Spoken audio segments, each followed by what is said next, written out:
तो hello friends, welcome back to study with Amar की इस नए सी वीडियो में।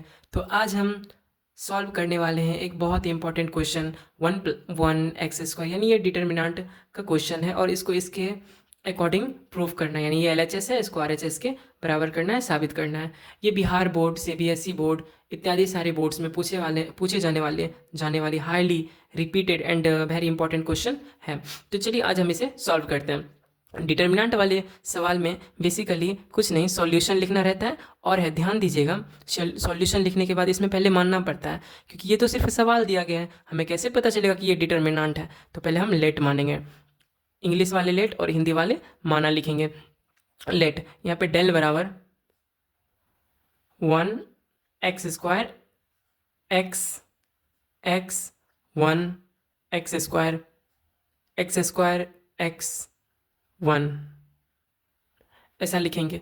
तो बहुत सारे बच्चे या बहुत सारे स्टूडेंट्स अब ये गलती करेंगे कि वो या तो रो को जोड़ देंगे या तो कॉलम को जोड़ देंगे। रो और कॉलम को जोड़ने के बाद ऐसा हमें नहीं मिलने वाला है, मिल जाएगा लेकिन इतना ज़्यादा टफ होगा सवाल कि आप कल्पना नहीं कर सकते हो। तो हम इसमें कुछ अपना दिमाग लगाएंगे। दिमाग क्या लगाएंगे? अब इसमें किसी एक रो में हमें एक्स से गुना करना है, बस क्वेश्चन ऑटोमेटिक सॉल्व हो जाएगा। थोड़ा सा रास्ता दिख जाएगा कि किसी एक टर्म को उसी टर्म से घटाने पर कुछ रास्ता आसान मिल सकता है। तो हम लिख देते हैं, चलिए R2 में ही x से गुना करते हैं। R2 में x से गुना करने पर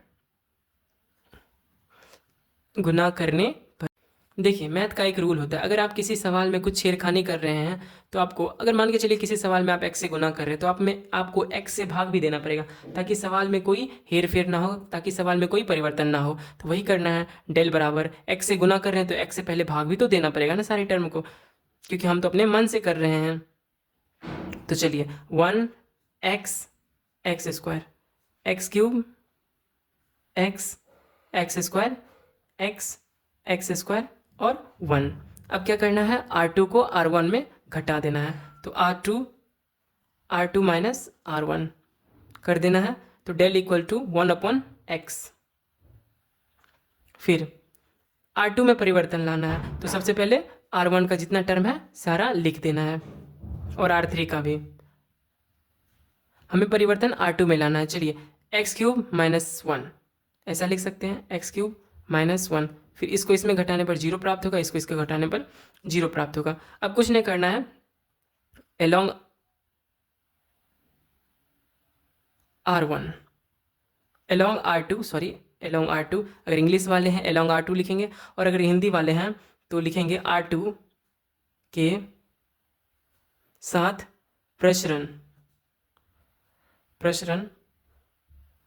करने पर तो del equal to 1/x। R2 के साथ प्रसरण कर रहे हैं, ये वाला टर्म पॉजिटिव, ये वाला टर्म नेगेटिव, ये वाला टर्म पॉजिटिव, तो ये वाला टर्म नेगेटिव, ये वाला टर्म पॉजिटिव, ये वाला टर्म नेगेटिव। तो चलिए नेगेटिव से स्टार्ट करते हैं। Minus x³ minus 1। अब इसको किसके सापेक्ष गुना करना है? इसके सापेक्ष x और x,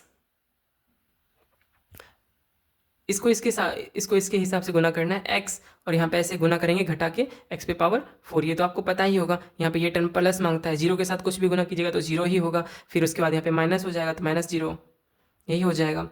देखिए, प्लस में 0 के साथ कुछ भी रहे तो 0 ही हो जाता है गुना के बाद, और 0 को किसी भी संख्या से गुना करने पर वो 0 ही हो जाता है। देखिए, ये साइन करना बहुत ज़रूरी है। ये आप ध्यान रखिएगा कि ये जो विकर्ण वाले पार्ट होते हैं, ये विकर्ण वाले पार्ट एक ट्रिक है। ये वाले विकर्ण वाले पार्ट ये ऑलवेज पॉजिटिव होते हैं, और ये वाले टर्म जो बीच बीच है ये वाला नेगेटिव होता है। तो हम पहले नेगेटिव से चले, फिर पॉजिटिव में 0, कुछ भी गुना करेंगे 0, इसको करेंगे 0। तो डेल इक्वल टू 1/x।